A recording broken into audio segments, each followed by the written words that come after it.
எண்களுள் 1 முதல் 10 வரை உள்ள எண்களுக்கும் ஸ்ரீராமருக்கும் நெருங்கிய தொடர்பு இருக்கின்றது. எப்படி என்று பார்க்கலாம். 1. ஏகபத்தினி விரதம். 2.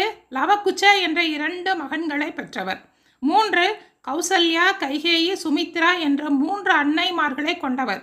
4. தசரதனின் 4 புதல்வர்களுள் ஒருவர். 5. ஐம்புலன் அடக்கம் கொண்டவர். குகனை 5வது சகோதரனாக சேர்த்து கொண்டவர். 6. ஸ்ரீராமஜெயம் என்ற மந்திரமாக இருப்பவர். மேலும் சுக்ரீவனை 6வது சகோதரனாக சேர்த்து கொண்டவர். 7 காண்டங்களை கொண்டது ராமாயணம். மேலும் விபீஷணனை 7வது சகோதரனாக சேர்த்து கொண்டவர். 8 சுந்தரகாண்டத்தின் நாயகன். மேலும் அஷ்டாட்சர மந்திரத்தின் வடிவமாக இருப்பவர். 9 நவமி திதி 9ஆம் தேதி சூரிய குலத்தில் அவதரித்தவர். 10 தலை ராவணனை வென்றெடுத்தவர்.